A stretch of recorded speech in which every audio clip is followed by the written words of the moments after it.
Voilà, bonsoir à chacun. Je suis heureux, reconnaissant de vous accueillir à cette troisième session d'études bibliques sur le livre des Proverbes.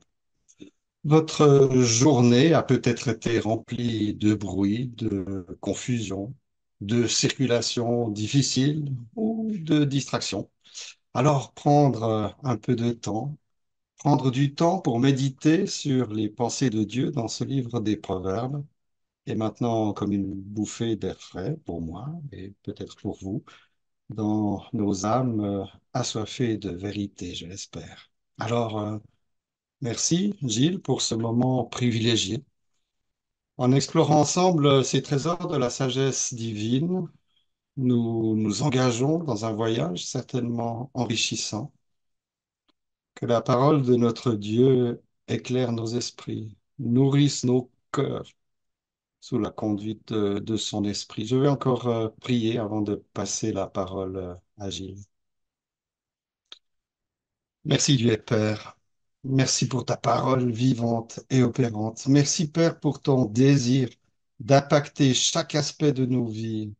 Merci Père pour ce livre, ton livre des Proverbes. Alors donne-nous ce soir un cœur qui écoute, que nous puissions retenir aussi ce qui nourrira nos prochaines méditations proches de ton cœur, devant toi, dans la prière. Bénis-nous, fortifie-nous par ces moments partagés, au nom du Seigneur Jésus. Amen. Eh bien, voilà, c'est un plaisir d'être là, Kimo. Puis, merci pour cette introduction et la prière aussi, qui réchauffe nos cœurs. C'est très apprécié. Alors, voilà, on est arrivé à la troisième session de ce cours sur les proverbes et nous allons parler brièvement des fruits de la sagesse dans le chapitre 2 du livre des proverbes. Et Dieu voulant, je couvrirai tout ce chapitre avec quelques remarques sur le texte. J'essaierai de mettre en valeur même la profondeur et la richesse du texte original hébraïque de ce chapitre-là qui est magnifique. Mais pour vérifier, en fait, et valider les informations qui vous sont données, même si vous ne connaissez pas l'hébreu, vous savez que vous avez le privilège de pouvoir comparer si cela, bien entendu, est disponible pour vous dans les différentes versions françaises de la Bible. Alors, je suis conscient que c'est pas toujours évident d'avoir accès aux versions françaises ou à plusieurs versions françaises différentes. Mais quand on le peut, eh bien, ça nous donne un outil pour suppléer peut-être au manque d'accès aux langues originales. Alors, je mettrai en relief certaines de euh, je dirais, de ces vérités profondes qui sont soulignées par le texte hébraïque.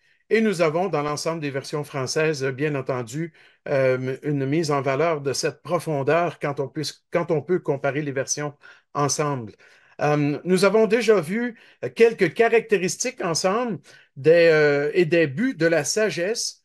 Maintenant, nous allons regarder, essayer de découvrir ensemble dans ce chapitre 2 quelques-uns de ces fruits. Les anciens et les sages en Israël, ils cherchaient constamment à enseigner la sagesse au peuple de Dieu. Et pour quel but exactement? Eh bien, premièrement, pour qu'ils connaissent le Seigneur, pour qu'ils connaissent personnellement Yahweh, donc l'Éternel, mais aussi pour inculquer des valeurs morales et spirituelles à ceux qui, par la foi, allaient recevoir cet enseignement au sujet de la sagesse.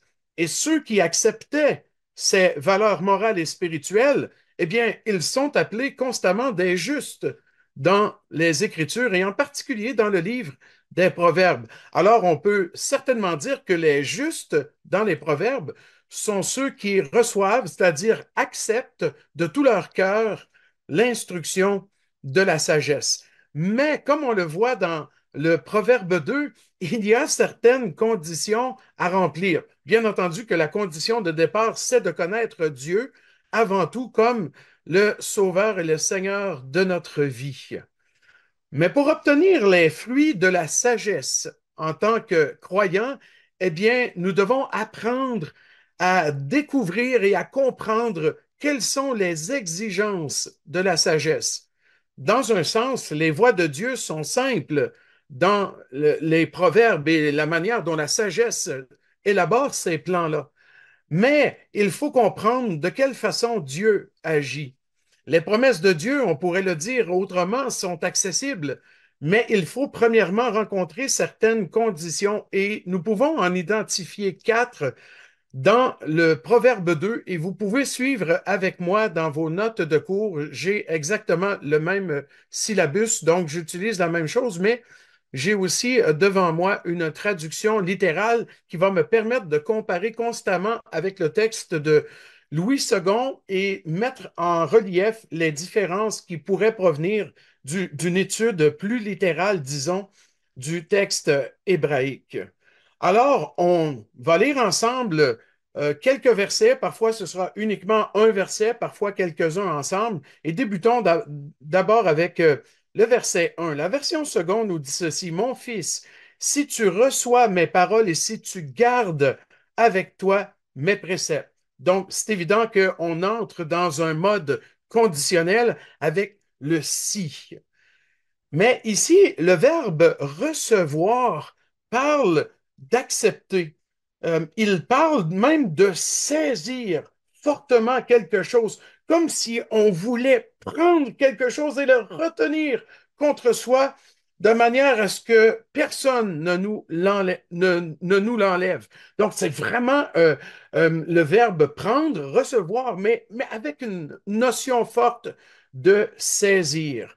De quelle parole on parle? Eh bien, dans le contexte immédiat, historique et culturel, c'est Salomon qui parle probablement à son fils Roboam. Donc, c'est à lui qu'il adresse toutes ces exhortations de la sagesse. Ce sont les paroles de Salomon et les principes ou les préceptes que Salomon leur communique, disons, à Roboam et à tous ceux, tous les justes qui vont lire par la suite. Mais ces paroles sont inspirées, bien entendu, de la parole de Dieu elle-même. Les préceptes sont inspirés des préceptes de Dieu. Littéralement, le mot précepte est commandement, tout simplement. Donc, des commandements que Dieu nous donne dans sa parole. Salomon peut dire à son fils Roboam, si tu saisis mes paroles, qui sont les paroles de Dieu, si tu saisis les commandements qui sortent de ma bouche, qui sont les commandements de Dieu aussi. Le discours de Salomon est fortement et complètement imprégné, je dirais, de la révélation de Dieu. Voilà pourquoi on peut souligner que les paroles dont il parle et les commandements dont il parle ne sont pas simplement des principes qui sont bons, qui viennent d'un papa à son fils, et c'est tout. Non, c'est plus que ça. C'est vraiment la révélation de Dieu qui est derrière ces deux termes qui sont utilisés ici, parole et précepte, ou plus littéralement, parole et commandement. Mais c'est tellement beau de la manière dont Salomon dit cela, de recevoir, d'accepter, de saisir, comme on a dit, mais aussi de garder avec soi. Et en disant à Roboam, si tu gardes avec toi, il parle en réalité comme dans un langage figuré de cacher un trésor à l'intérieur de soi-même. Garder avec soi ici a vraiment le sens de cacher, comme on cacherait un trésor, les commandements du Seigneur dans notre cœur, à l'intérieur de soi.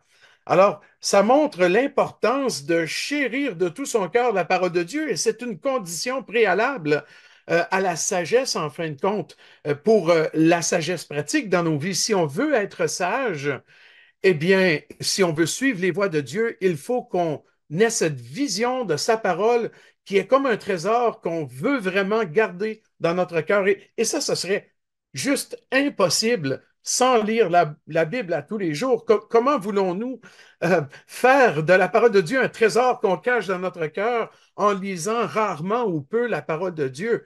Ce serait vraiment impossible. Alors, on comprend que le point de départ d'une vie sage, selon Dieu, pour en voir les fruits dans notre conduite, c'est vraiment d'aimer la parole de Dieu de tout notre cœur au point de conserver tout cela dans notre cœur comme si c'était le plus grand des trésors qu'on possédait et c'est en fait la réalité et la vérité.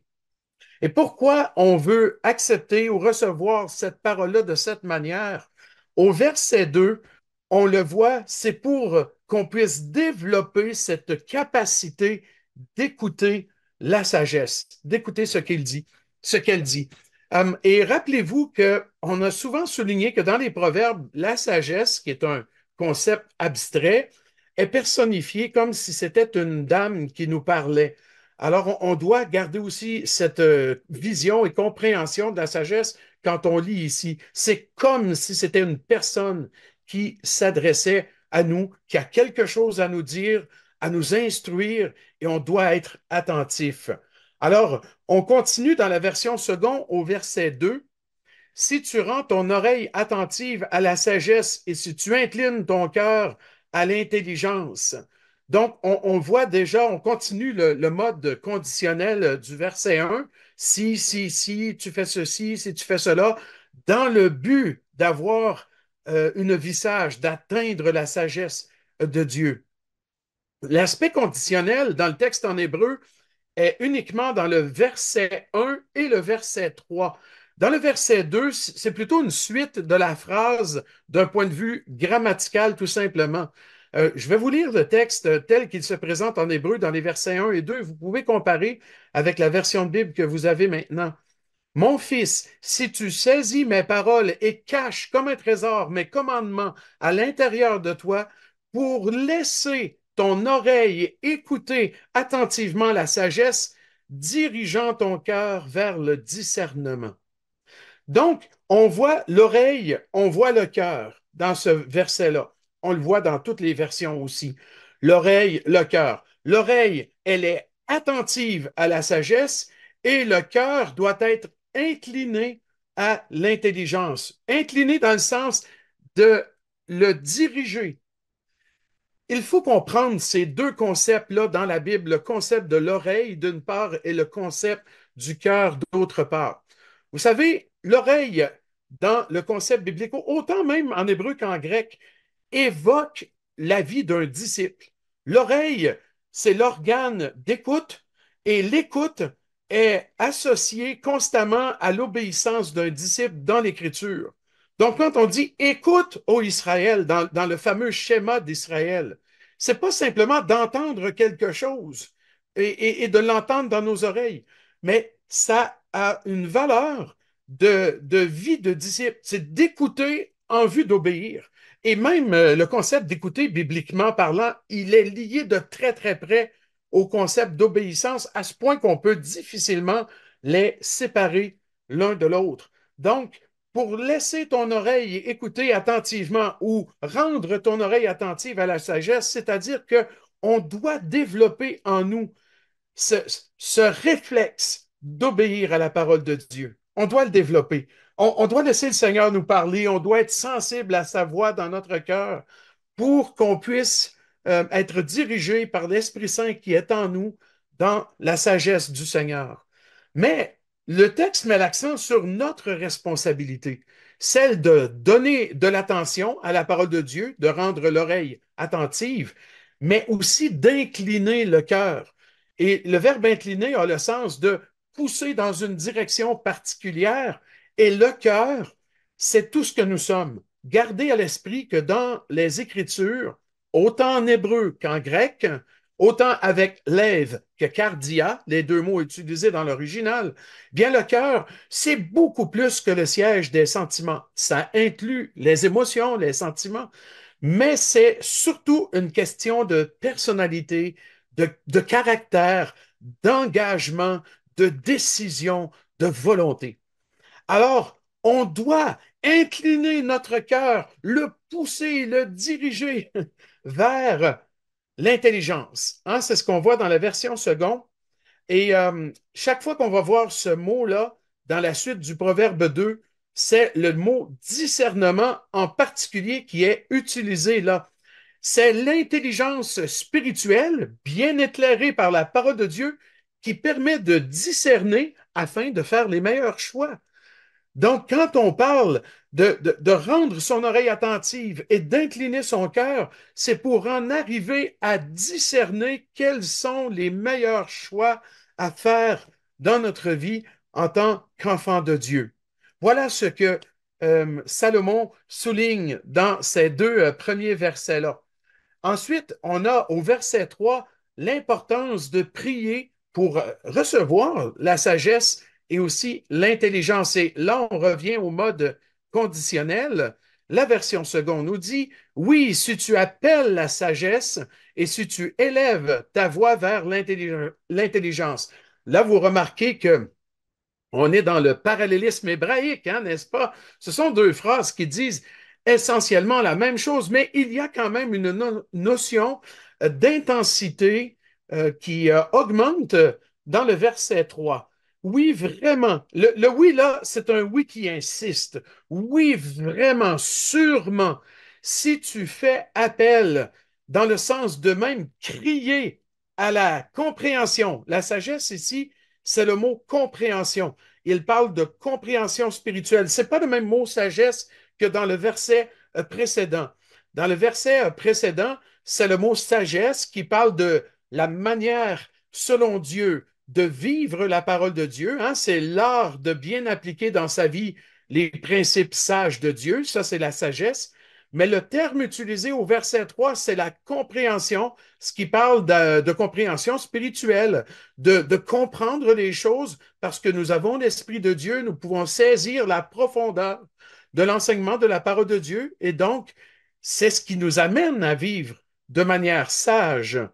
Eh bien, si tu fais appel à la compréhension spirituelle, et ça pour moi, là, c'est comme je vous dirais qu'une application pratique tout de suite là, de ça, c'est quand je lis ma Bible le matin, je fais appel à la sagesse, dans le sens où je demande à Dieu de m'aider à comprendre le texte que je lis, pas uniquement d'un point de vue intellectuel, mais que ça puisse descendre dans le cœur et une compréhension spirituelle, une intelligence éclairée par le Seigneur pour pouvoir bien appliquer par la suite sa parole.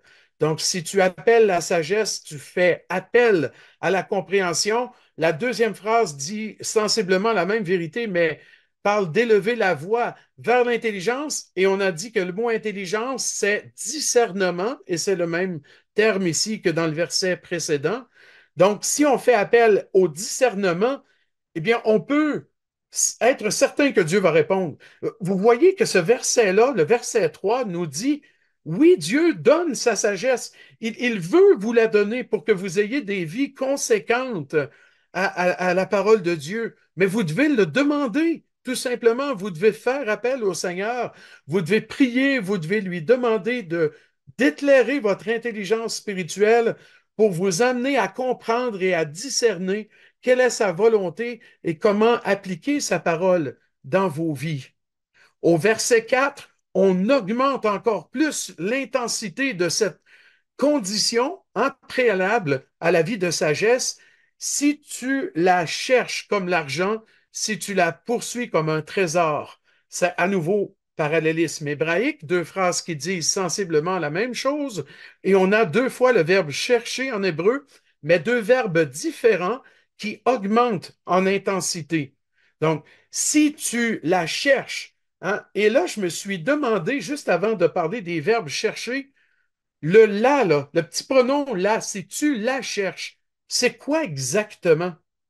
Et honnêtement, je suis incapable de répondre à cette question-là de façon précise parce que c'est un féminin en hébreu et il y a trois mots qui précèdent ce pronom-là qui sont aussi au féminin dans le texte hébraïque.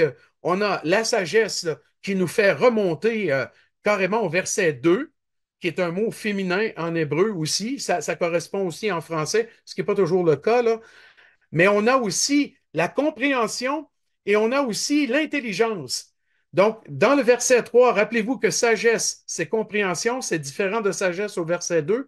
On a trois mots féminins là. Sagesse, sagesse, intelligence si je suis dans la seconde, mais dans le texte hébraïque, c'est sagesse, compréhension et discernement. Et même si discernement est masculin, dans le texte hébraïque, c'est féminin. Et là, je me suis demandé, encore ce matin, j'ai essayé de trouver la réponse J'y arrivais pas. Le là, si tu la cherches, alors ça pourrait être le discernement qui est féminin en hébreu, ça pourrait être la compréhension, l'intelligence, et ça peut être la sagesse elle-même, celle du verset 2. Je préfère comprendre que c'est la sagesse du verset 2, la sagesse qui nous pousse vers la recherche de l'intelligence, du discernement, de la compréhension. Mais ça s'applique en fait, aux trois mots. Si tu la cherches maintenant, donc que ce soit la sagesse, l'intelligence, la compréhension, si on cherche ça, mais dans le sens de vraiment vouloir découvrir, ça c'est le premier verbe chercher dans le verset 4. Euh, c'est pas traduit par chercher deux fois, c'est chercher et poursuivre. Donc, vous voyez, si tu cherches, si tu poursuis, argent, trésor, c'est un parallélisme. Mais les deux verbes pour chercher et poursuivre sont synonymes en hébreu. Et le premier signifie de vouloir découvrir quelque chose.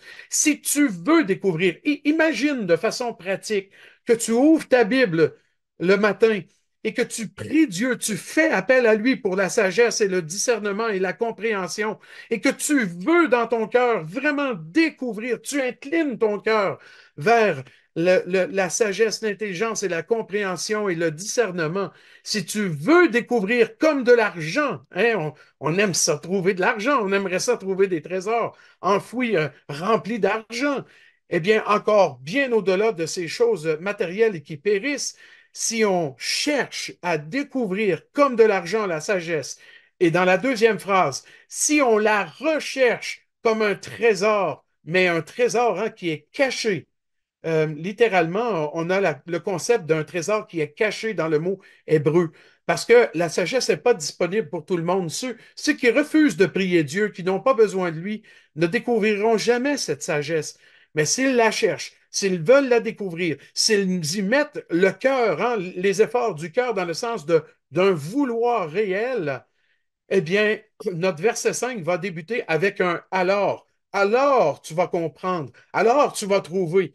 Ça me fait tellement penser ces versets-là, 1 à 5 là, euh, à quand Jésus dit dans l'Évangile selon Matthieu, peut-être dans les parallèles aussi, à celui qui cherche, il va trouver, à celui qui frappe, on va ouvrir, à celui qui demande, on va répondre, etc.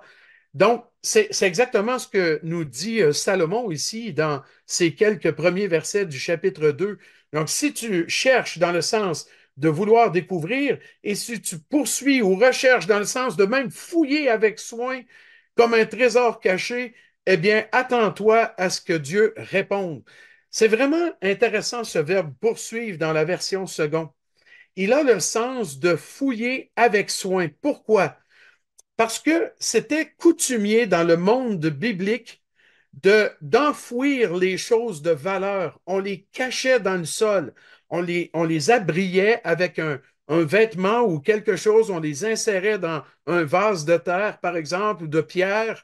Et puis on enfouissait dans le sol ces trésors-là qui avaient une valeur importante à nos yeux pour les préserver, ne pas se les faire dérober. Donc, on faisait ça régulièrement.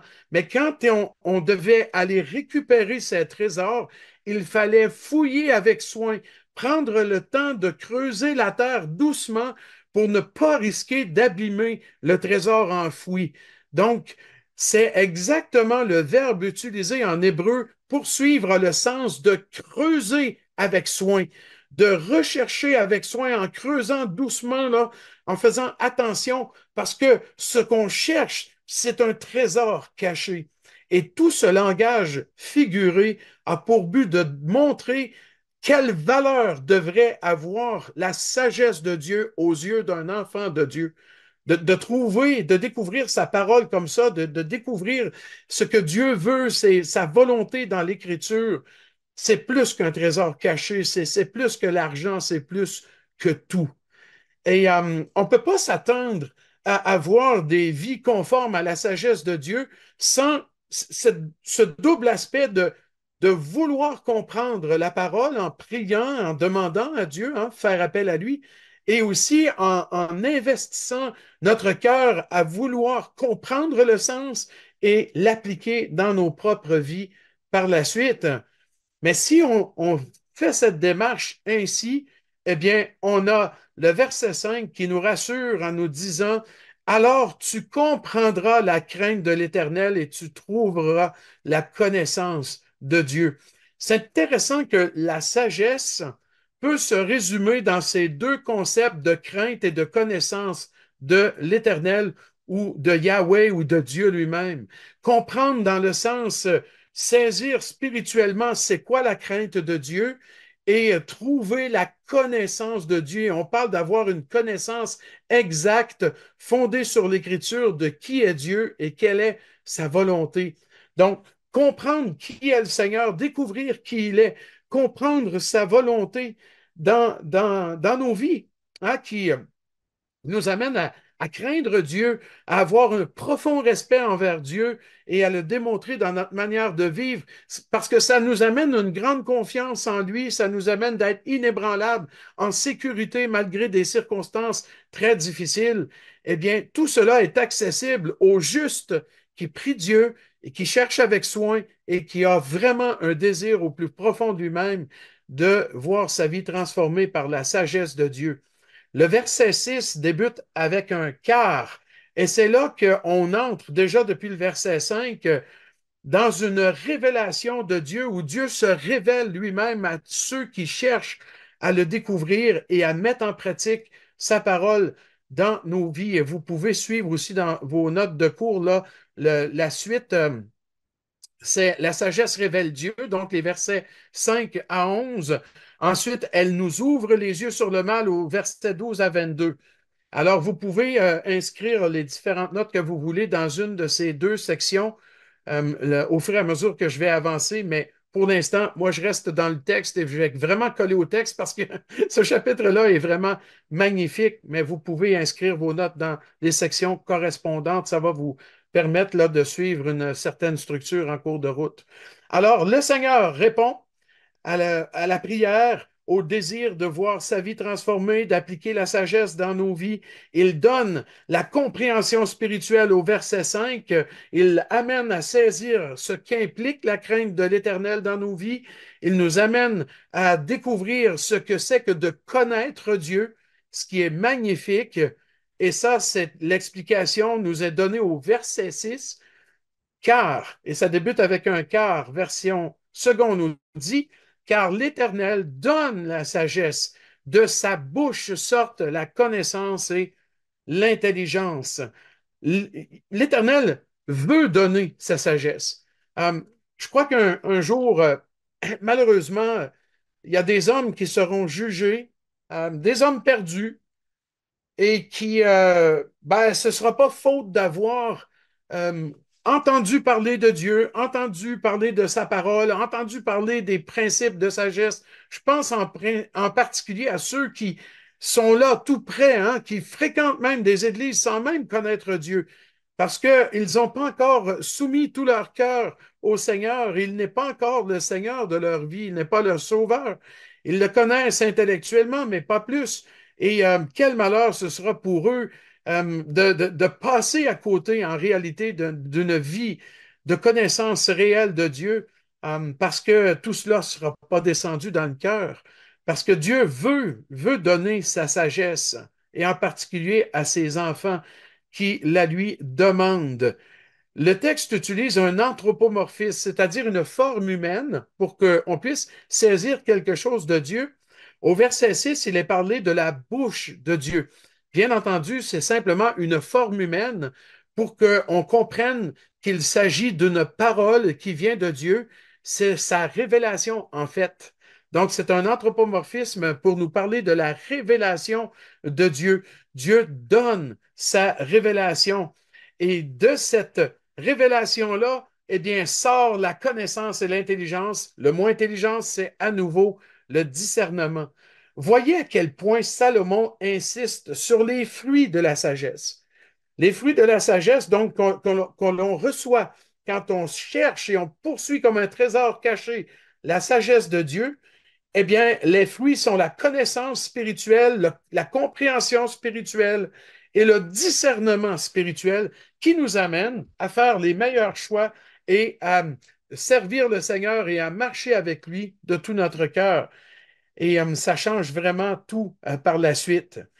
Au verset 7, voyons qu'est-ce qui arrive à ceux qui cherchent ainsi la sagesse de Dieu? Ils vont la trouver et ils vont trouver, entre autres, cette assurance que Dieu est là, que Dieu est avec eux, qu'il prend soin d'eux, peu importe les circonstances. Et ce sont des vérités que probablement on va plus apprécier, plus découvrir dans l'opposition et l'adversité. Parce qu'on peut parler de ces choses, on peut en être profondément convaincu, mais c'est quand on les vit qu'on découvre toute la profondeur de ces réalités spirituelles dont on parle. Au verset 7, on lit ceci. Il tient en réserve le salut pour les hommes droits.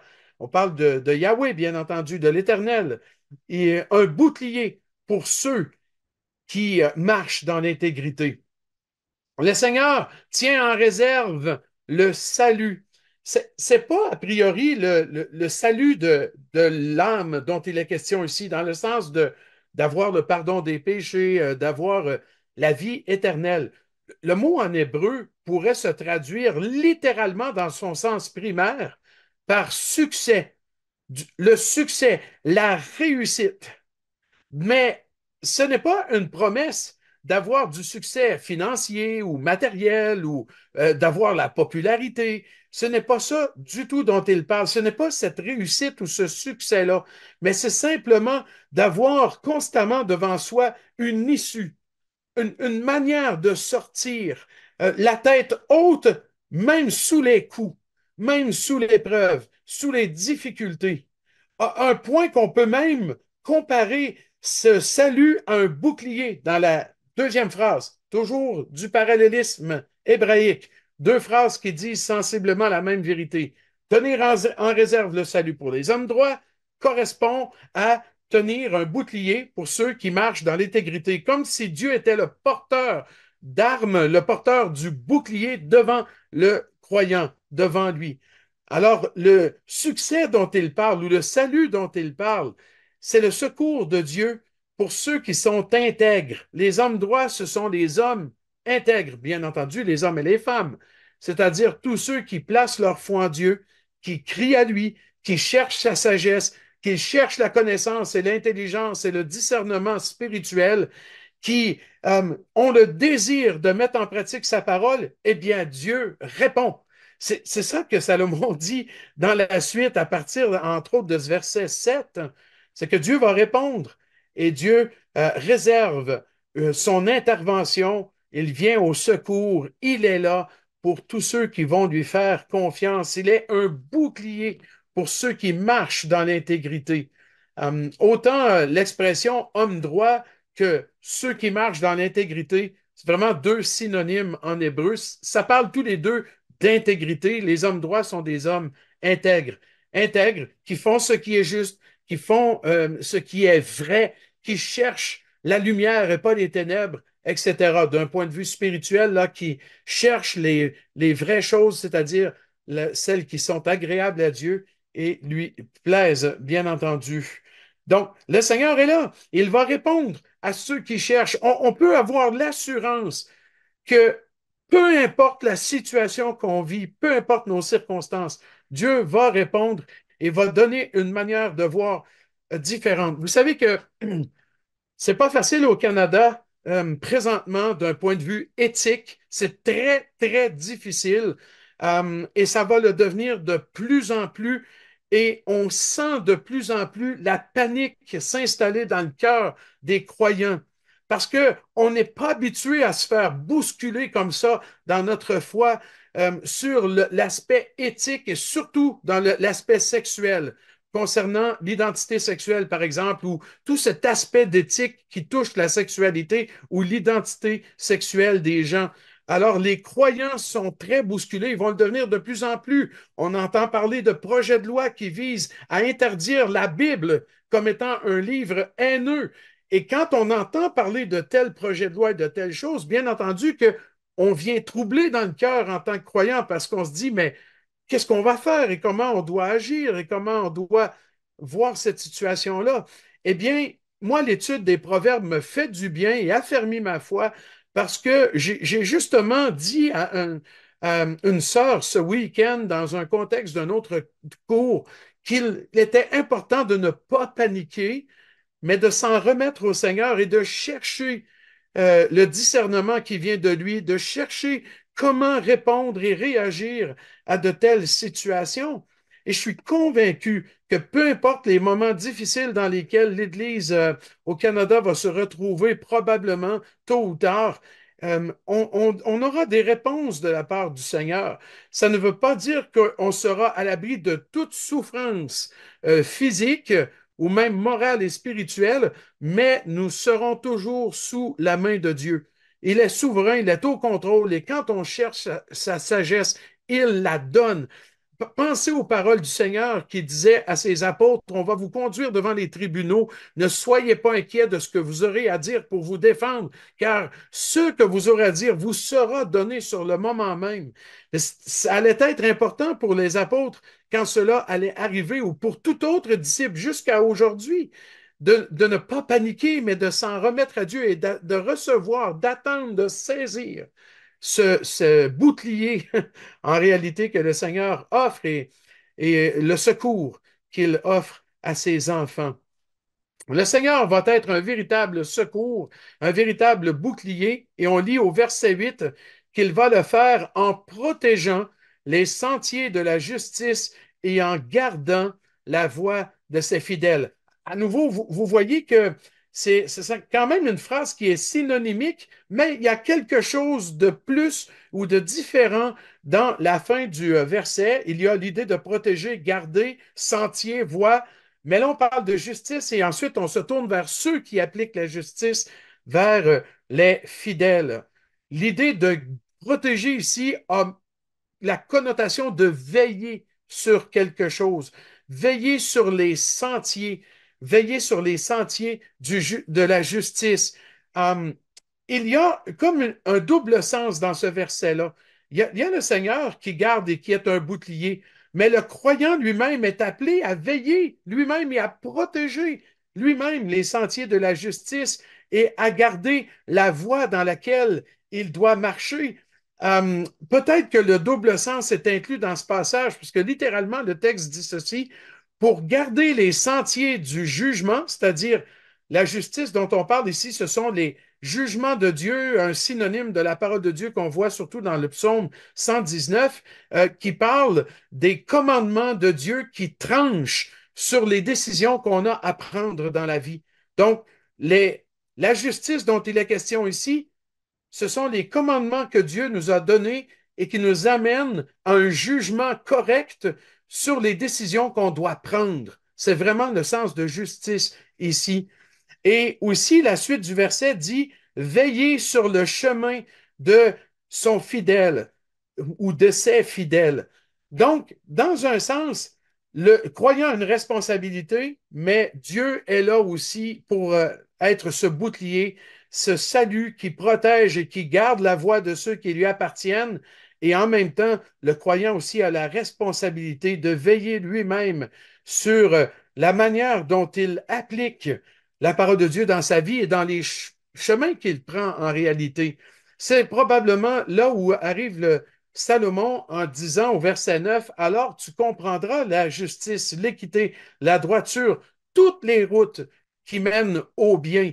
Tu comprendras la justice, c'est-à-dire faire ce qui est véritablement juste, l'intégrité, le jugement, tous les mots qui sont utilisés dans les différentes versions, équité, droiture, justice, parlent de faire ce qui est en conformité avec la parole de Dieu. Eh bien, on comprendra tout ce qui est en conformité avec la parole de Dieu, toutes les routes qui mènent au bien. Et le mot route ici, il est unique en hébreu. Si on voulait le rendre le plus précisément possible, je pense que l'image de rail d'un chemin de fer, vous voyez pour les trains, là, ce serait exactement l'image qu'on devrait avoir. Hein? Ce sont deux rails qui se suivent parfaitement là et qui, peu importe si c'est sinueux, si ça monte, si ça descend, peu importe, c'est vraiment qu'on doit suivre un rail qui est droit, qui est juste, qui mène à tout ce qui est bien, tout ce qui est bon. Littéralement, c'est le mot tov qui est là pour le bien. C'est toute chose bien ou bonne. et de suivre les voies de la sagesse de Dieu, d'écouter sa parole, de chercher à la mettre en pratique, c'est se placer à l'abri, mais c'est recevoir sa direction pour ensuite prendre les meilleures décisions. C'est un peu ça, les versets 1 à 9, comme je viens de le résumer. Et pourquoi ce sera comme ça? Le verset 10 introduit avec un car ou parce que la sagesse viendra dans ton cœur. Vous voyez où ça part? Ça part dans le fait d'écouter les instructions, hein, d'écouter ce qui est dit, de recevoir la parole, de rendre l'oreille attentive, d'incliner le cœur, de faire un appel à Dieu dans la prière, de chercher comme un trésor. Eh bien, à partir du verset 5, tu comprendras, tu vas recevoir la sagesse, Dieu va être ton bouclier et ton salut, il va te diriger dans les bonnes décisions à prendre, tu vas comprendre ce qui est juste, ce qui est équitable, ce qui est droit, tout ce qui mène au bien, parce que, car, verset 10, la sagesse va venir dans ton cœur. Au verset 10, c'est la réponse à toute la démarche de prière, de recherche sincère, de comprendre ce que Dieu veut. Eh bien, Dieu répond. Et si je pense à la situation qu'on vit actuellement, ou que des croyants peuvent vivre dans des contextes même de persécution, je suis convaincu que ces versets-là ne sont pas limités à aucune situation particulière, mais c'est applicable dans toutes les situations. La sagesse viendra dans ton cœur. La sagesse qui est la connaissance de Dieu parfaite de ce qu'il attend de nous et qui se transcrit, hein, qui se voit et se vérifie dans l'application, dans nos vies. Le cœur, on le rappelle, ça va affecter nos décisions, ça va affecter notre volonté. La sagesse de Dieu va affecter, va avoir un impact sur nos sentiments, sur ce qu'on aime, sur ce qu'on veut, sur ce qu'on décide, sur ce qu'on choisit, sur toute notre façon d'être finalement. Et donc, non seulement cela, mais ce sera un délice pour nous. J'aime bien comment c'est dit, version seconde, dit, la connaissance fera les délices de ton âme. La connaissance sera agréable pour ton âme. La connaissance de la parole de Dieu n'est pas du tout agréable pour un incroyant. Il n'en veut pas. Elle le dérange, elle le bouscule dans sa façon de vivre, dans sa façon de voir les choses. Mais pour un croyant qui cherche de tout son cœur à recevoir la parole de Dieu, elle a un impact profond et l'amène à apprécier, à trouver tellement agréable la parole de Dieu. Je suis convaincu que ces choses sont vraies et qu'elles sont possibles et accessibles pour nous, dans la mesure où l'on voudra bien chercher et, comme un trésor, hein, d'avoir une estimation beaucoup plus grande, peut-être, de la parole de Dieu qu'on a maintenant. Peut-être que je peux faire une pause ici avant de poursuivre avec le verset 11, s'il y a des questions. Claude-Henri, je crois que tu dois être pas tellement loin. Est-ce qu'il y a des questions? Bonsoir tout le monde. Oui, alors pour le moment, il y a une question. Quelqu'un qui demande que tu répètes les trois utilisations, les trois significations du terme sagesse dans le proverbe, dans le début du chapitre 2 de Proverbe que tu as donné tout à l'heure. Euh, Est-ce que c'était concernant les concepts de sagesse, intelligence? Si je ne fais pas erreur, j'ai l'impression que c'est ça, parce que Oui. les termes changent un peu. Est-ce que tu crois que c'est...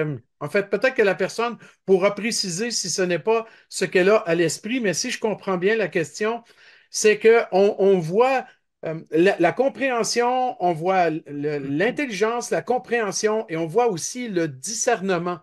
Et dans la version seconde, le mot sagesse, dans le verset 3. Le mot sagesse, là, est plutôt le terme, le mot compréhension, donc une compréhension spirituelle. La sagesse elle-même, le mot sagesse, parle de l'application, de la compréhension spirituelle qu'on a de la parole de Dieu, en fait.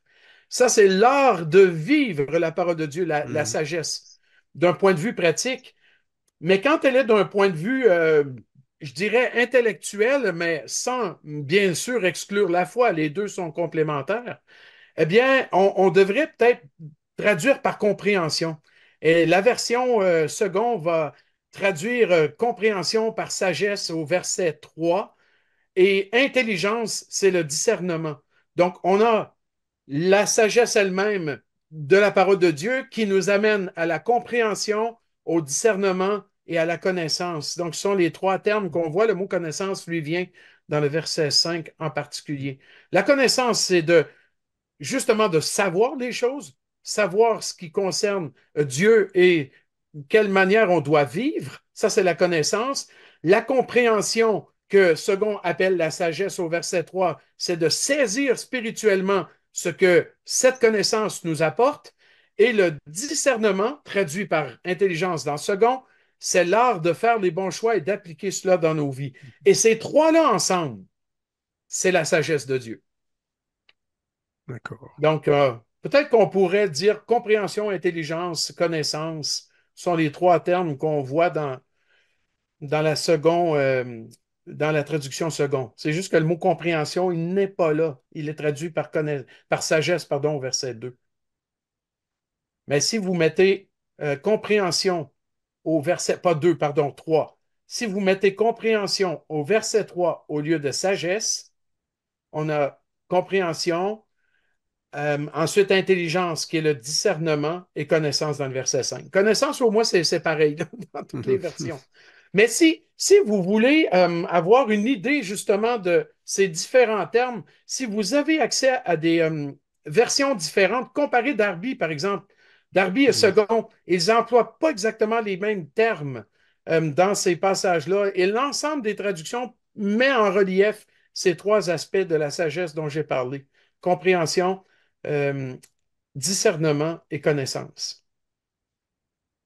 C'est vrai que quand on ne maîtrise pas les langues originales comme le grec et l'hébreu, c'est important, comme tu le dis, de comparer les différentes versions en français et de voir comme ça les différentes colorations de chaque mot utilisé par les traducteurs.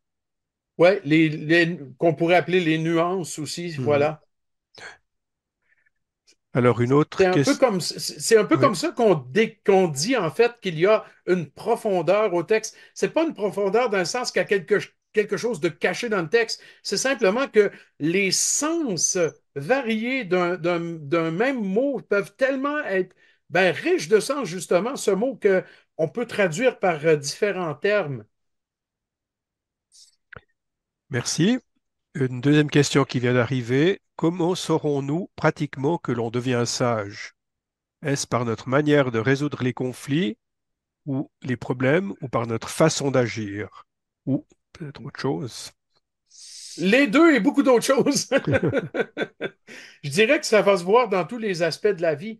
Ouais, je crois que quand la sagesse de Dieu, plus elle a un impact dans nos vies, plus sa parole, en fait, a un impact dans nos vies, ça change notre façon de penser. Déjà, hein, ça part de l'intérieur.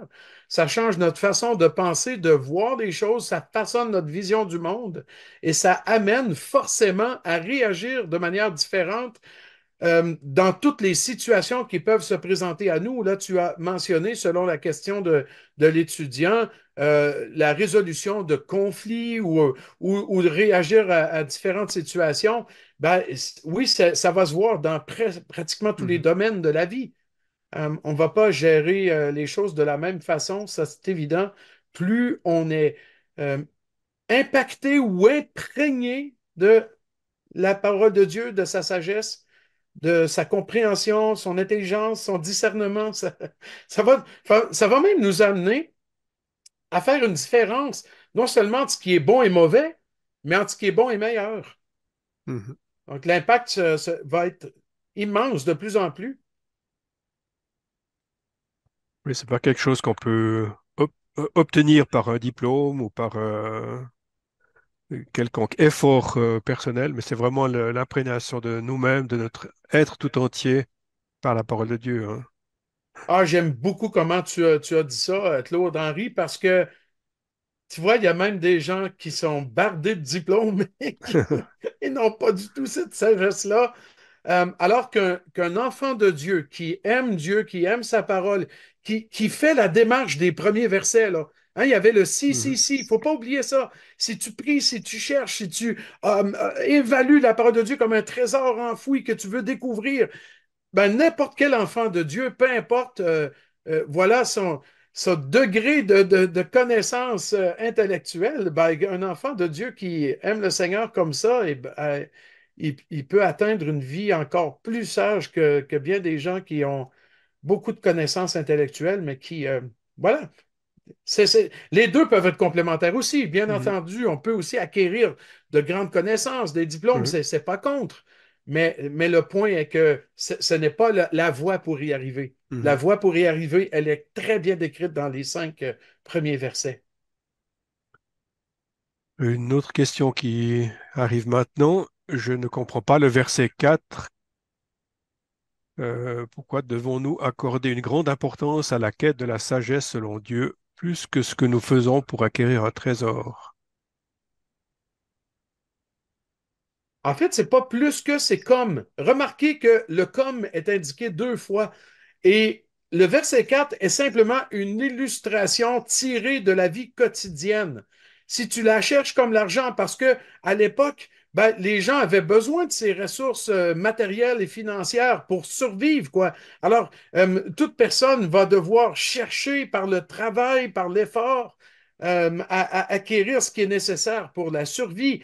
Mhm. Donc, le point était simplement un point de comparaison tiré de la vie quotidienne pour montrer qu'on doit chercher au moins autant qu'on chercherait pour de l'argent ou pour un trésor, la sagesse qui vient de Dieu. Mais ce que j'ai souligné qui est vraiment particulier dans le texte hébraïque, c'est le sens des verbes chercher et poursuivre. Le premier verbe, chercher, a le sens de vouloir découvrir, donc il faut déjà vouloir découvrir, Mhm. mais le deuxième verbe, poursuivre, a le sens de fouiller avec soin. Et là, on parle d'un croyant qui, je vais le rendre très concret, qui lit sa Bible attentivement et non pas juste pour faire un culte, bon, par conscience religieuse et puis se débarrasser de ce moment-là. Ensuite, voilà, la vraie journée commence après le culte. Non, non, non. C'est là sa vraie journée. C'est là que ça commence. C'est là où tout son cœur doit être et qu'il doit Mhm. fouiller la parole pour découvrir ce que Dieu veut lui enseigner. Donc, c'était plus illustré à partir de situations contemporaines à l'époque. Merci. Donc, on n'a pas d'autres questions pour le moment. Oui, puis on encourage aussi pendant ce moment de pause, s'il y a des questions qui vous viennent à l'esprit, vous les inscrivez dans le QR. Je crois que c'est Mhm. déjà commencé. Et puis, on va y revenir en début, tout de suite après la pause. Mhm. Nous allons recommencer. Mais entre-temps, il y a deux questions qui sont arrivées. Peut-être qu'on peut les voir maintenant, puisque ça concerne Oui. plutôt la partie que tu viens de traiter. Et puis elles sont un petit peu similaires, en fait, ces questions. Alors la première, qui se compose de deux parties. Quel peut être le point de départ pour avoir une vie sage? Ah, et je pense que ce sont les versets 1 à 5. Ben, dans le contexte de ce qu'on a vu aujourd'hui, je dirais que c'est exactement les versets 1 à 5, hein, de recevoir la parole de Dieu, de la saisir, de tendre l'oreille, d'incliner le cœur dans le sens de vraiment que ce soit une volonté, une décision, un désir qu'on ait, là, un engagement à lire la parole de Dieu et à demander à Dieu de nous éclairer, de nous diriger pour comprendre et faire les bons choix et appliquer sa parole dans nos vies. Mhm. Et puis, alors, en rapport justement avec ces premiers versets, l'auditeur nous dit qu'il n'a pas très bien saisi le premier verset. Alors, il ne dit pas exactement qu'est-ce qu'il n'a pas bien saisi, mais c'est vrai qu'il y a peut-être une tournure de phrase qui est un peu compliquée en français. Mon fils, si tu reçois mes paroles et que tu caches par-devers toi mes commandements pour rendre ton oreille attentive à la sagesse. Alors, est-ce que c'est par rapport à cette expression que tu caches par-devers toi mes commandements? Je sais pas si tu peux donner deux, Oh, trois mots d'explication.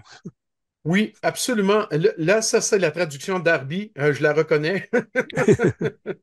Et je l'ai vu ce matin et puis je me suis dit, Wow, c'est pas facile à comprendre en français, ça. Caché par devers soi. Mais ça veut simplement dire, et c'est très précis, hein, ça va, c'est Darby, il est reconnu pour être assez précis. Puis c'est vrai que là, c'est précis parce que le texte ou la phrase garder avec toi mes préceptes, ça, c'est dans la version second.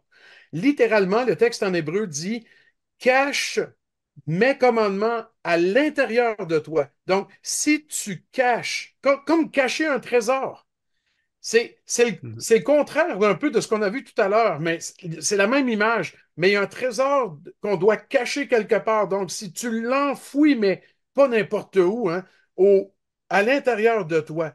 Donc, ça, c'est l'expression par devers toi, veut Mhm. simplement dire à l'intérieur de toi.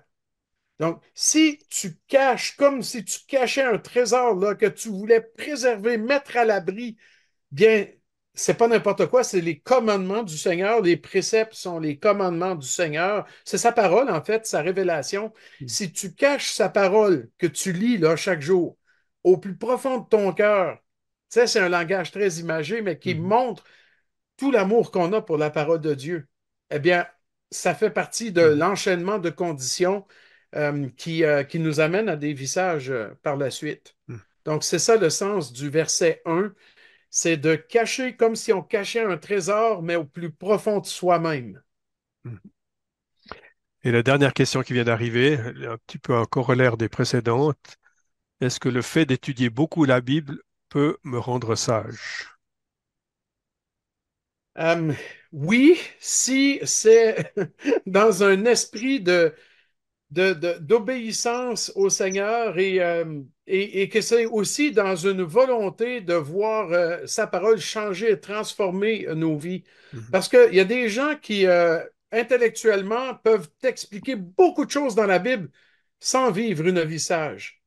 Euh, donc, il y a le niveau dont on parle et va plus profondément que simplement de comprendre avec le cerveau, si vous voulez, ou l'intelligence humaine, ou voilà d'un point de vue intellectuel. Il faut que ça descende jusque dans le cœur. Il faut que ça puisse être le résultat d'une poursuite spirituelle, sincère, intègre envers Dieu, où on veut vraiment comprendre sa parole pour le glorifier, pour l'honorer dans nos vies. Mhm.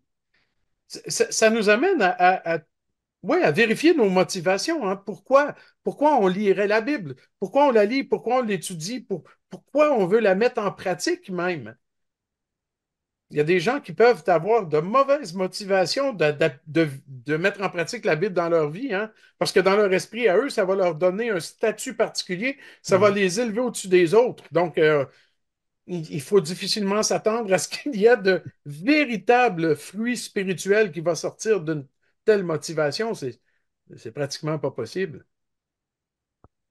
Avec cette question, est-ce que tu nous dis maintenant, ça me fait penser à deux versets que j'ai lus ce matin, dans Jacques 1, des versets qui sont assez connus, hein. Mais mettez la Oh, parole en pratique et ne l'écoutez pas seulement, vous séduisant vous-même. Car si quelqu'un écoute la parole et ne la met pas en pratique, il est semblable à un homme qui considère sa face naturelle dans un miroir, car il s'est considéré lui-même, s'en est allé et aussitôt il a oublié quel il était.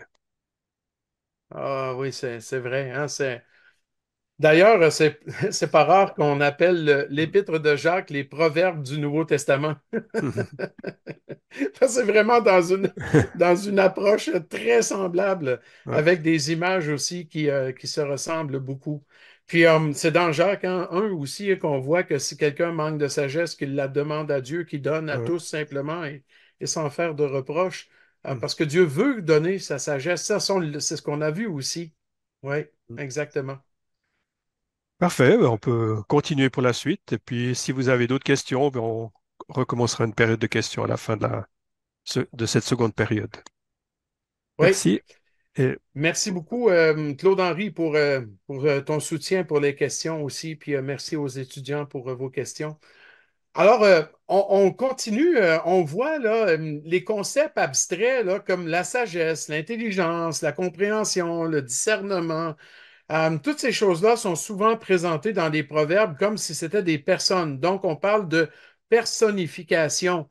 Et on voit dans le verset 11 que ce qui va ressortir de cette sagesse de Dieu qui vient dans nos vies, eh bien, c'est, c'est la prudence, c'est l'intelligence, c'est la compréhension, c'est la préservation, la protection. La parole de Dieu imbibe tous les aspects de la vie du croyant qui cherche sincèrement l'intelligence qui vient de Dieu, l'intelligence spirituelle, j'entends, la compréhension de sa parole et l'application dans nos vies. On voit ceci au verset 11 qu'on peut relire.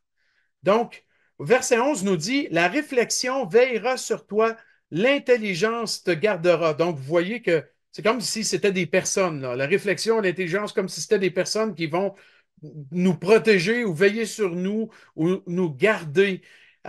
C'est une belle façon imagée de montrer les fruits de la sagesse, les résultats pratiques de l'application de la parole de Dieu dans nos vies.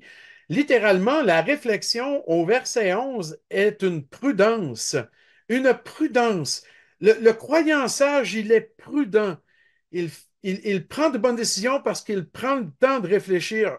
Et ça, franchement, ce n'est pas un réflexe naturel. Et ça, on est appelé à développer cela de plus en plus. C'est évident avec l'obéissance à la parole de Dieu.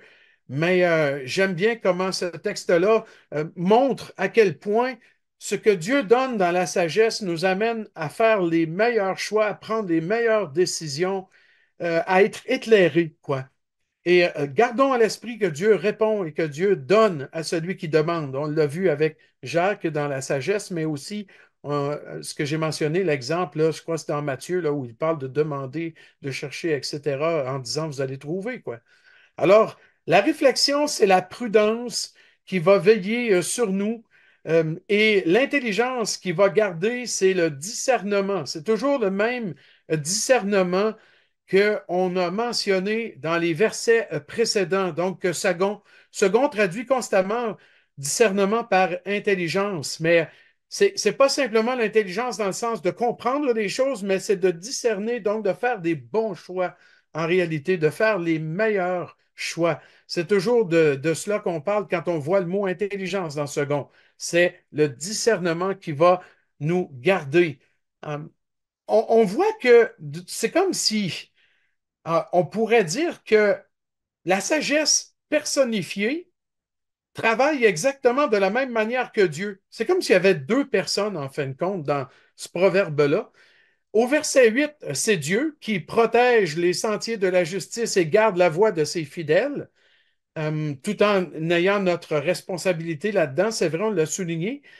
Mais au verset 12, là maintenant, c'est au verset 11, pardon, là c'est plutôt la sagesse qui agit de cette façon-là. Donc, si on compare le verset 8 avec le verset 11, on pourrait dire que Dieu et la sagesse personnifiée travaillent exactement de la même manière. C'est une manière d'insister ou d'accentuer que la sagesse qui vient de Dieu va nous amener à agir exactement comme Dieu attend de nous. Et il y aura des résultats de tout cela, et ces résultats-là sont mentionnés par ou identifiés par deux constructions grammaticales qui sont introduites toutes les deux par pour te délivrer. Regardez bien le verset 12 qui suit. Donc, la réflexion va veiller sur toi, l'intelligence va te garder. On se rappelle que ce sont les fruits de la sagesse de Dieu et va te garder. Pourquoi exactement? Verset 12, pour te délivrer et verset 16, pour te délivrer. Donc, il y a deux délivrances à venir, deux délivrances particulières qui sont en lien avec, d'une part, les hommes impies ou les hommes qui ne croient pas, qui sont injustes, et d'autre part, te délivrer de la femme adultère, la femme étrangère, celle qui corrompt tant de personnes aujourd'hui par la débauche sexuelle. Donc, on a deux résultats immédiats de la réflexion, l'intelligence qui veille sur le croyant, c'est-à-dire la prudence qui vient de Dieu dans sa sagesse, le discernement qui vient de Dieu dans sa sagesse, tout cela va nous procurer une délivrance. Maintenant, J'aime vraiment comment ce texte-là en hébreu est très imagé. La phrase pour te délivrer de la voie du mal, le verbe délivrer est littéralement le verbe arracher, mais dans un contexte particulier. Il est utilisé pour décrire un berger qui arrache une brebis de la gueule d'un lion. C'est très fort comme image. Pour te délivrer de la voie du mal, c'est pour t'arracher comme si tu étais une brebis dans la gueule d'un lion. Et là, le bon berger qui est notre Dieu nous arrache de là. Mais ce qui m'a frappé, c'est qu'en étudiant plus en profondeur ce verbe-là, le verbe arracher, le lexique hébraïque que j'utilisais, qui rapportait différents exemples où ce verbe-là est employé, et aussi le contexte culturel dans lequel ce verbe-là était employé, c'est pas très beau comme image, mais ça disait arracher une brebis de la gueule d'un lion, mais qui, en passant, il laisse une patte dans la gueule du lion. C'est arraché parce qu'il y a un sens aussi de déchirer là-dedans. Oui, oui, elle est sauvée parce qu'elle est arrachée de la gueule, mais elle y laisse des traces. Hein? Elle laisse une partie d'elle-même, une brebis qui perd une patte dans la gueule du lion. Wow! Et même, j'ai vu là l'idée d'une oreille arrachée, l'oreille d'une brebis qui est déchirée par les crocs du lion, mais heureusement, elle est sauvée parce que le berger l'a arrachée de sa gueule. C'est évident qu'une brebis qui est arrachée de la gueule d'un animal comme un lion va perdre des bouts, là. C'est horrible comme image, mais elle est au moins sauvée de là. Et moi, là, ça m'a secoué ce matin quand je regardais en particulier dans les lexiques hébraïques ce verbe-là, parce que je voulais mieux comprendre, mieux saisir toute sa profondeur. Et puis, c'est très imagé, mais ça reflète probablement aussi des vérités. Tu sais, être délivré de la voie du mal ici, est beaucoup plus utilisé dans ma compréhension des choses pour quelqu'un qui, malheureusement, dans sa vie antérieure, ou peut-être même comme croyant, avant qu'il reçoive la sagesse de Dieu, on fait tellement de mauvais choix, on prend tellement de mauvaises décisions que ça se peut que même si on découvre la sagesse de Dieu, qu'on en ressorte éclopé. Je ne sais pas si je m'exprime bien, je ne sais pas si vous comprenez bien ce que j'essaie de vous communiquer là, mais c'est très important parce que, je vais vous donner un exemple concret. Il y a un frère qui, dans mon assemblée, qui aime beaucoup le Seigneur, qui est un témoignage extraordinaire aujourd'hui, mais qui, après avoir eu un beau départ il y a longtemps, après quelques années de vie chrétienne, suite à certaines difficultés, il s'est éloigné du Seigneur. Et cet éloignement-là l'a amené à prendre toutes sortes de mauvaises décisions qui ont eu un impact durable, malheureusement, jusqu'à aujourd'hui. Et quand il est revenu au Seigneur, quand le Seigneur a parlé à son cœur, dans la repentance et la foi, il est revenu au Seigneur, il s'est donné au Seigneur, mais il ressemble à une brebis qui a été arrachée de la gueule du lion et qui traîne des cicatrices qui vont toujours rester. Lui-même, ce frère, quand il rend témoignage aujourd'hui, il dit, je suis maintenant dans une communion avec le Seigneur, j'aime le Seigneur et je le remercie de m'avoir ramené à lui, mais ce n'est pas sans y avoir laissé des morceaux de ma vie. Et par exemple, il a divorcé et ça, c'est terminé. Il a perdu son épouse et il a perdu des choses dans sa vie. Il a laissé des bouts de lui-même dans la gueule du lion, si vous me permettez l'expression. Et ça nous parle. Et je me suis demandé, mais pourquoi avoir une image, un langage figuré aussi percutant qui fait autant mal? Ben, c'est parce que justement, ça nous rappelle l'importance de chercher, comme on l'a vu dans les versets 1 à 5, la sagesse de Dieu, de chercher à prendre des bonnes décisions pour ne pas se détourner, ne pas prendre de mauvaises décisions, de ne pas faire ce qu'on veut finalement et d'en subir des conséquences graves. Parce que même si on revient au Seigneur, il y a des conséquences qu'on ne peut pas effacer, qu'on ne pourra jamais changer. Ce frère-là, il nous disait, non seulement j'ai perdu mon épouse, mais aussi, tu vois, il y a des choses que j'ai le regret d'avoir fait maintenant. Je sais que Dieu m'a pardonné, mais ce regret va toujours rester parce que je ne pourrai jamais effacer ce que j'ai fait. Et les mauvaises décisions que j'ai prises vont rester avec moi toute ma vie, même si je sais que je suis pardonné et que maintenant je peux vivre dans la joie de mon Sauveur. Ces choses-là restent. Et c'est vrai que Dieu restaure, Dieu fait du bien, mais il y a des choses qui vont rester avec nous pour nous parler constamment toute notre vie par la suite. Alors, le texte en hébreu est très puissant, il est très fort et très percutant ici pour te délivrer de la voie du mal. C'est t'arracher de là et ça se peut que tu y laisses des morceaux si tu as fait l'erreur d'y aller. Et on doit accepter ces conséquences-là. On doit aussi les accepter pleinement. Mais si on a, heureusement, si on n'a pas été dans la voie du mal et qu'on en est préservé, eh bien, on peut avoir l'assurance que on est oui, on est délivré et gardé aussi de laisser des morceaux, si je peux dire, de nous-mêmes dans ces mauvaises expériences. Alors, c'est une image vraiment percutante, mais voilà, le Seigneur est là et la sagesse et l'intelligence qui vient de Dieu, cette compréhension, ce discernement dont on parle avec tous les synonymes dont on a parlé, a pour but, verset 12, a pour but de nous délivrer et nous préserver de tellement de mauvaises décisions. Le Seigneur va nous préserver du mal, va nous préserver des discours pervers dans la version second. On parle de perversité et la perversité ici, les discours pervers, c'est une manière de parler qui se reflète dans une manière de vivre et la perversité, c'est une volonté de s'éloigner du bien. La perversité, c'est la volonté de l'homme de s'éloigner du bien.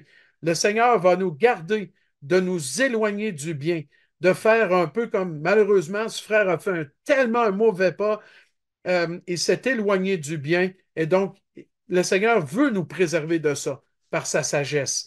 Il veut nous préserver de ceux, au verset 13, qui abandonnent les sentiers de la droiture afin de marcher dans des chemins ténébreux. Donc, il y a des gens qui abandonnent les sentiers de la droiture, de tout ce qui est honnête, de tout ce qui est intègre. Pourquoi? Pour aller vers les chemins ténébreux. Quand on parle de sentiers, de chemins, de voies, ce sont des synonymes utilisés dans ce proverbe-là beaucoup. Au sens figuré, ça parle toujours d'une manière de vivre et de se conduire. Toujours. Donc, quand on dit les voies du Seigneur sont justes, c'est une manière de vivre et de se conduire qui est selon le Seigneur, et donc le résultat sera la justice, ce qui est juste. Mais quand on suit des chemins ténébreux, eh bien, on se lance dans l'aveuglement spirituel, dans le péché. Voilà ce que signifient les mots chemin et ténèbres, ou alors chemin et justice. C'est complètement à l'opposé l'un de l'autre. Ce sont deux manières de vivre différentes, deux manières de voir les choses, de se conduire aussi. Euh, ceux que le Seigneur garde par sa parole, eh bien, il les délivre, oui, en les arrachant, oui, malheureusement, peut-être en y laissant même des morceaux, mais il faut qu'on sorte de là. Il faut qu'on sorte de là. Et c'est ce que le Seigneur va faire avec la sagesse qu'il va nous donner. Et on veut pas suivre les chemins de ceux qui marchent dans les ténèbres. Au verset 14, qui trouvent de la jouissance à faire le mal. Littéralement, l'Hébreu dit qu'ils sont remplis de joie pour faire le mal. Ils se réjouissent dans la perversité, hein, mettent leur plaisir dans la perversité. C'est le mal. C'est l'éloignement de tout ce qui est bien. Ils suivent des sentiers détournés, tordus, faux. Ils prennent des routes tortueuses dans le sens d'être sournois dans la manière dont ils vivent.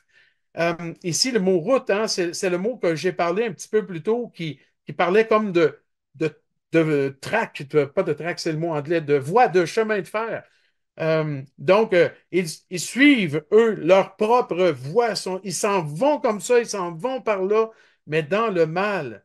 Eh bien, déjà dans ces versets 12 à 15 qui forment un seul bloc, la sagesse de Dieu va nous préserver. Mais si on a mis le pied dans ces sentiers-là, il faut qu'on sache que on va être délivré si on se retourne vers le Seigneur, mais ça risque de laisser des traces. Mais qui veut continuer à marcher dans de tels sentiers?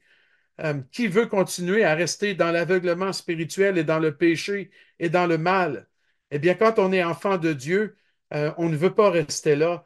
Et il faut tôt ou tard, et le plus rapidement possible, le plus tôt, de façon souhaitable, le plus tôt, se, se tourner dans la repentance et la foi vers le Seigneur pour sortir de ces voies-là tortueuses et mauvaises et méchantes qui caractérisent les gens qui s'éloignent volontairement de tout ce qui est bien. Non seulement, donc, la sagesse va nous délivrer de cela, mais elle va encore nous délivrer, verset 16, et c'est tout le bloc de la fin de ce chapitre-là, de la femme adultère qui représente tout le péché sexuel, quel qu'il soit. Et c'est assez surprenant peut-être de voir que Salomon a choisi ce péché-là en particulier. C'est parce que déjà dans son temps, c'était un péché qui causait des ravages incroyables. Eh bien, encore aujourd'hui, ça a beaucoup atteint le monde, peut-être davantage le monde occidental, mais le monde en général, le monde entier est de plus en plus affecté par le péché sexuel sous toutes ses formes.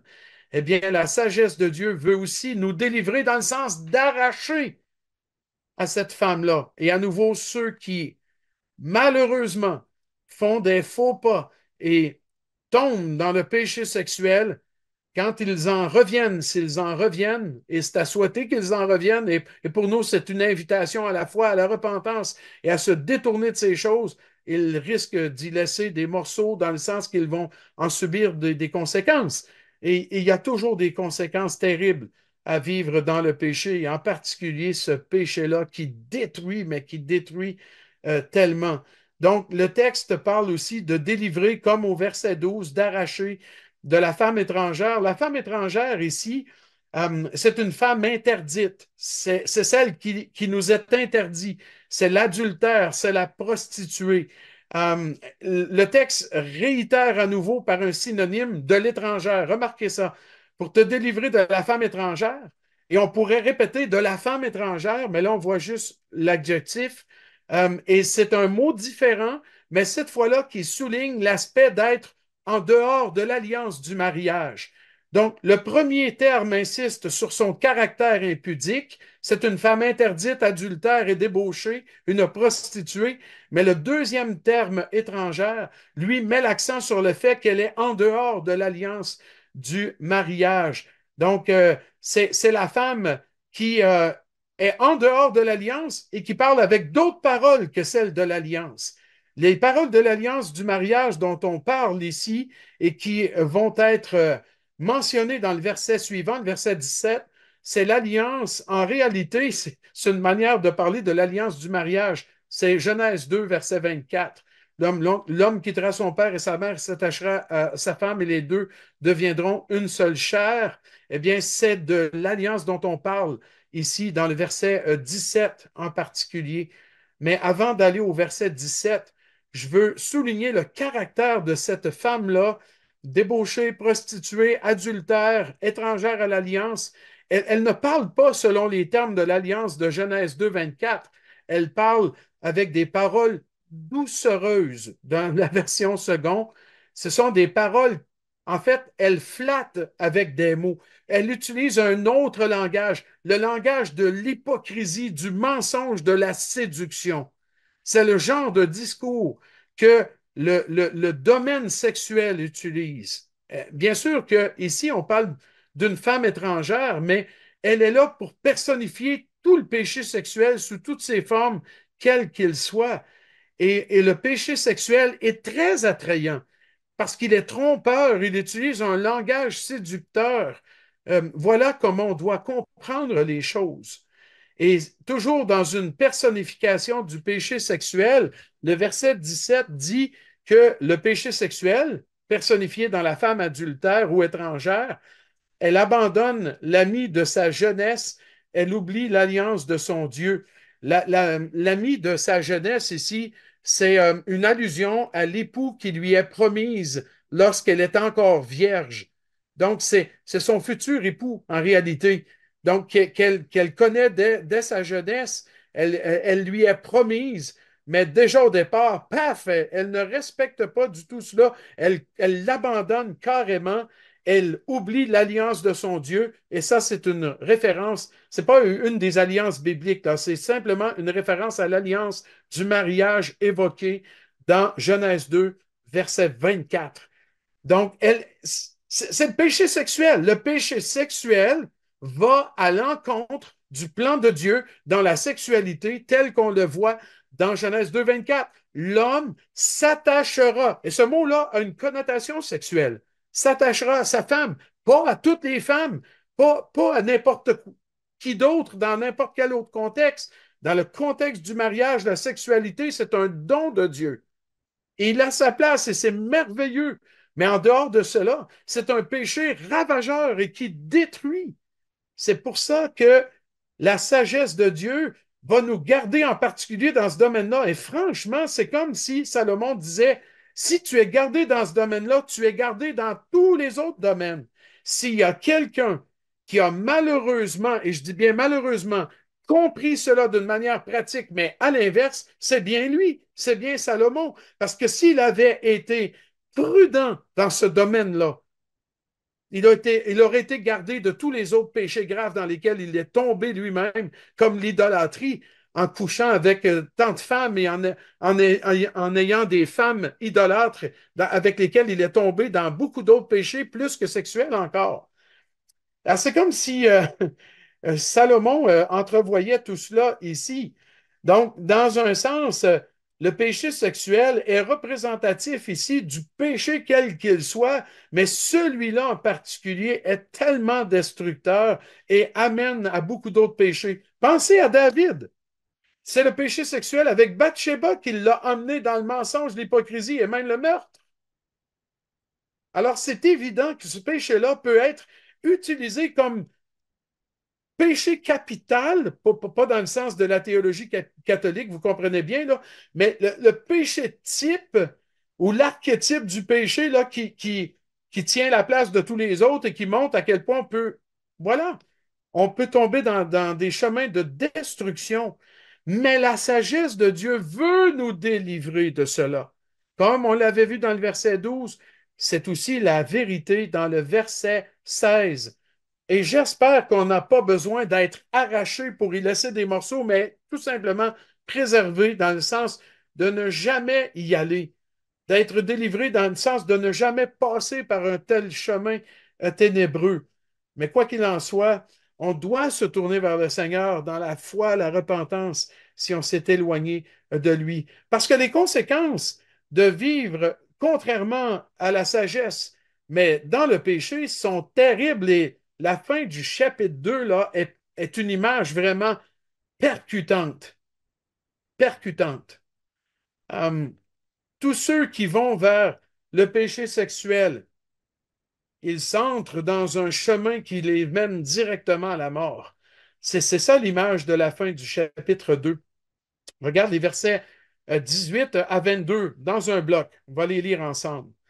Car, en parlant de l'explication de d'où mène l'abandon de l'alliance de Dieu dans la pureté sexuelle, eh bien, car sa maison à la femme adultère et au péché sexuel penche vers la mort, et sa route mène chez les morts.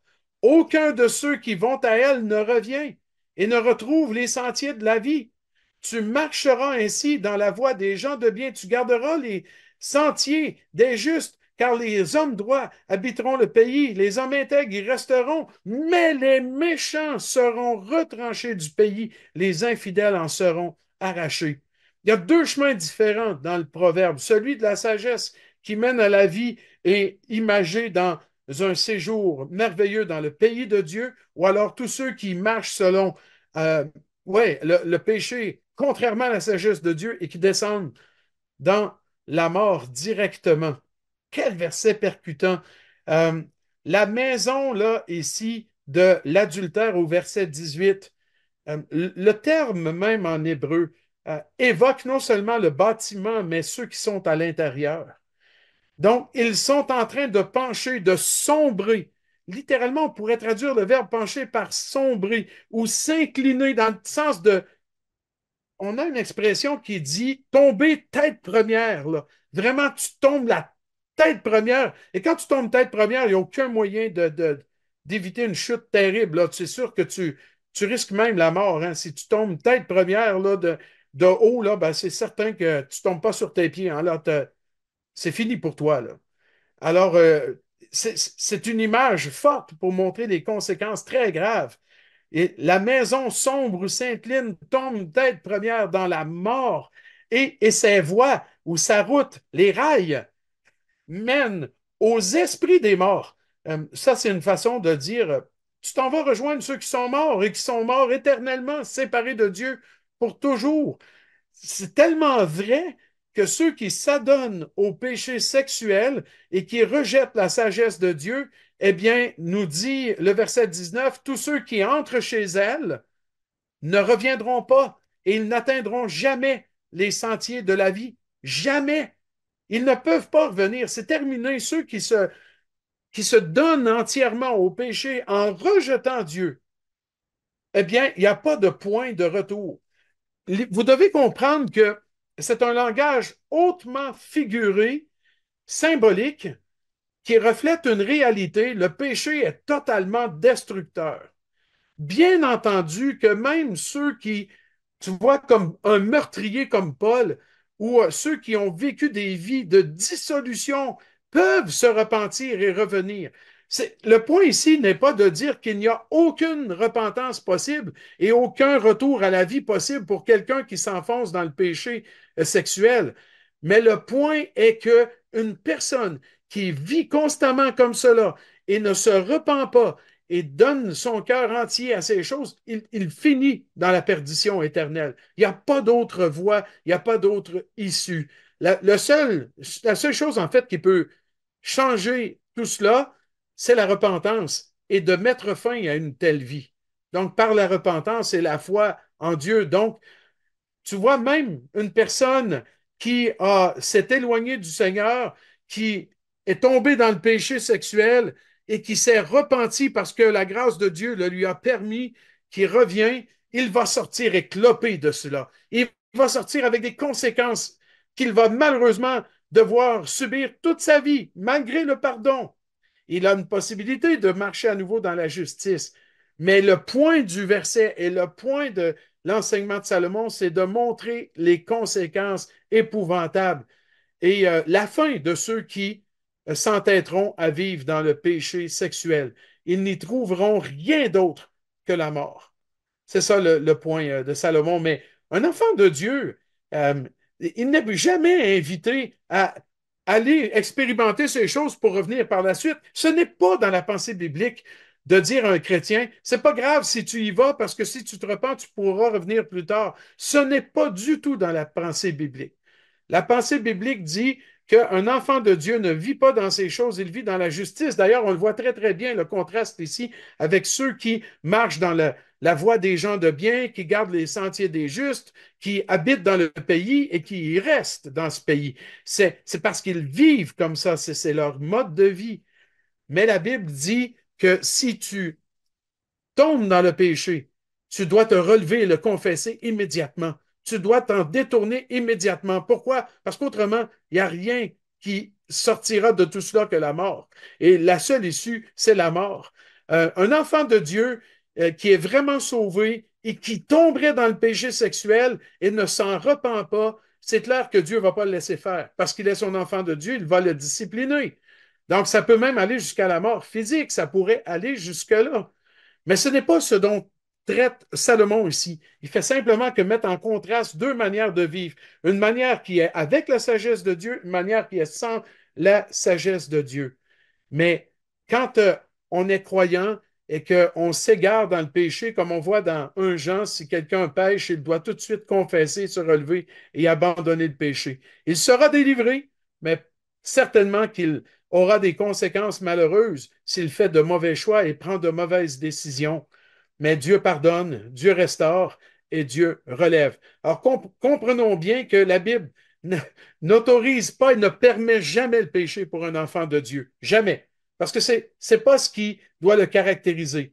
Mais la parole de Dieu nous pousse dans les voies de la justice et quand on s'en détourne, il y aura des conséquences fâcheuses, mais Dieu pardonne, restaure et relève et on doit par la suite marcher avec lui. L'image de la fin, là, d'être dans le pays et de rester dans le pays, ben, c'est le pays promis, c'est celui où Dieu met sa bénédiction. C'est une façon imagée de dire, ben, on est à la bonne place. On est à la bonne place quand on est un enfant de Dieu qui marche avec la sagesse. Et si on reste dans la sagesse de Dieu, on restera aussi à la bonne place. C'est-à-dire que nos vies continueront de refléter les principes de la sagesse de Dieu. Voilà ce à quoi on est appelé. Voilà ce que Salomon voulait enseigner dans ce chapitre-là. Je termine ici et on peut finir avec une question ou deux. Et puis, on se retrouvera pour la section 3 par la suite. Merci pour cet exposé de ces versets qui sont tellement pratiques. Là, j'ai qu'une question pour le moment, donc profitez si vous en avez encore une à poser, mais rédigez-la rapidement. C'est un auditeur qui aimerait juste revenir un petit peu sur certains termes ou certains caractères que tu as précisés déjà dans ton exposé, et notamment, en premier lieu, quels sont les caractères d'une femme étrangère? Peut-être bien insister que le mot étranger, comme tu l'as déjà dit, c'est pas un autre pays, mais c'est étranger à l'alliance du mariage. Oui, exactement. Ça, c'est un des sens. Et ben, en fait, tout se résume dans ce sens-là. Elle est étrangère dans le sens que elle est interdite. C'est pas notre femme. C'est dans ce sens-là étrangère. Et comme tu as dit, c'est pas d'un autre groupe ethnique ou quelque chose du genre, ou même d'un autre pays. Mais ça peut être une femme étrangère qui peut être dans notre environnement immédiat, mais elle nous est interdite parce que ce n'est pas notre femme. Et ça peut être aussi une femme immorale, comme une femme adultère ou une femme prostituée. Elles sont parfois appelées étrangères. Ben, probablement parce qu'il y a toujours la notion d'être étranger à l'alliance de Dieu derrière une telle conduite. Et puis, Et oui, ce qu'on a mentionné, si tu permets, Claude Henry aussi, ce qu'on a mentionné, c'est que typiquement, ce genre de femme utilise très souvent un discours flatteur, trompeur et séducteur pour égarer les gens. Elle le fait dans ses paroles, puis elle le fait aussi, bien entendu, dans sa tenue vestimentaire, sa façon de se présenter. Donc, voilà, ça, c'est typique d'une telle femme. et puis qu'est-ce qu'on peut retenir concernant le terme ami de sa jeunesse? Hein, si tu veux juste répéter ce que Ça- tu as dit. oui, cette image de Salomon au verset 17, l'ami de sa jeunesse, avait pour but de montrer à quel point c'est enraciné en elle profondément d'agir comme ça. Elle est toujours comme ça. Oubliez pas que la femme adultère ici représente le péché sexuel. Elle est une personnification. Il ne faut pas a priori voir simplement une femme dans notre esprit quand on lit ce texte-là, mais ça inclut tout péché sexuel quel qu'il soit. Et le péché sexuel, il est fondamentalement euh, quelque chose qui est complètement à l'opposé des voies de Dieu pour un enfant de Dieu. Et donc, abandonner l'ami de sa jeunesse, c'est d'insister sur le caractère infidèle, enraciné, profondément enraciné depuis le début, depuis qu'elle est promise, cette femme-là, à un époux. L'ami de sa jeunesse, c'est son futur. C'est son élu, c'est celui auquel elle est promise. Et au départ, elle lui est complètement infidèle. Et ça, l'image de ça, c'est de dire à quel point le péché sexuel, il est fondamentalement loin des voies de Dieu, étranger à tout ce qui est de Dieu. Il me frappe dans ce texte que tu as présenté aujourd'hui, c'est son aspect un petit peu prophétique, on pourrait dire, déjà par rapport à Salomon, parce qu'on sait comment Salomon a terminé sa vie, mais aussi Oui, par rapport au peuple d'Israël. qui est tombé dans le péché de la corruption sexuelle, justement, et ça a fini par un jugement terrible de la part de Dieu. Et tous les petits prophètes en parlent de manière abondante, hein. Ah oui.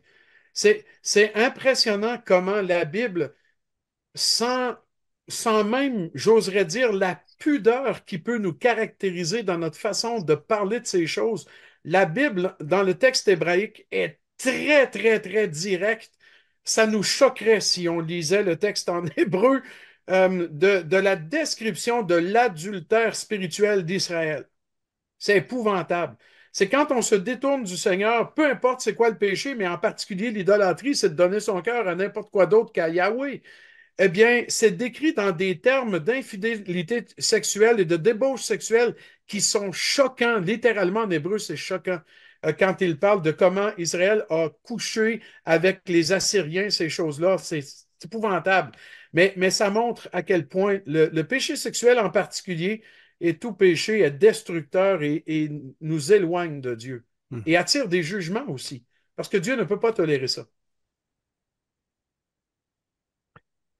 Alors, une dernière question qui nous arrive maintenant. Est-ce qu'on peut dire sans se tromper que la grâce ne nous dispense pas de vivre selon les principes de la sagesse qui semble être une loi intemporelle? Absolument. Parce que la grâce de Dieu, elle nous amène aussi, elle nous enseigne à vivre selon Dieu. Et là, si vous me permettez, je vais attraper une Bible seconde. Voilà, pardon d'avoir couvert l'écran Mhm. là. Euh, je vais lire un texte dans l'épître de Paul à Tite qui répond exactement à la question qui vient d'être posée. À mon sens, là, c'est vraiment le verset à citer pour cette question-là. Tite 2, verset 11. Car la grâce de Dieu, source de salut pour tous les hommes, a été manifestée. Elle, en parlant de la grâce, elle nous enseigne à renoncer à l'impiété et aux convoitises mondaines et à vivre dans le siècle présent selon la sagesse, la justice et la piété. Donc, non seulement la grâce ne nous dispense pas de vivre selon la piété, la justice, la sainteté, elle nous enseigne à le faire. Elle nous dicte une conduite qui Mhm. repose sur la sagesse de Dieu pour vivre des vies contraires à ce qu'on vient de parler dans le péché, là. Mhm. Voilà. Merci. Alors, je n'ai pas d'autres questions et je passe la parole à Kimo pour la conclusion. Merci, Claude Ah, Henry. merci, Gilles. Merci, mon ami, encore une fois pour ta disponibilité, mais aussi ta joie de partager ta connaissance de la parole. Tu nous invites à aimer la parole, tu nous invites à la découvrir, tu nous invites à creuser, à chercher, à trouver. J'étais la semaine passée à Chicapa et du centre biblique de Chicapa, donc au Kasaï, en RDC, on voit au moins 5 ou 6 comptoirs de diamants. Évidemment, c'est un peu la capitale du diamant. Et il y a une frénésie pour creuser, une frénésie pour chercher, une frénésie pour trouver. Et je trouve que des fois, nous, en tant que croyants, ayant la parole si proche de nous, si disponible actuellement, comment expliquer qu'il ne puisse pas y avoir cette même frénésie, ce même désir, ce même sentiment que la pensée de Dieu veut non seulement nous instruire, nous fortifier, mais aussi nous protéger, parce que c'est aussi quelque chose qui est vrai dans ce chapitre. Il y a un peu deux sujets qu'on pourrait trouver très, très extrêmes. On parle de spiritualité, mais on parle aussi de sexualité. Et oui, Dieu veut me protéger dans ce domaine-là. Dieu regarde aux parties les plus secrètes de ma vie pour me protéger. Alors, encore une fois, merci. Merci aussi à vous qui étiez présents.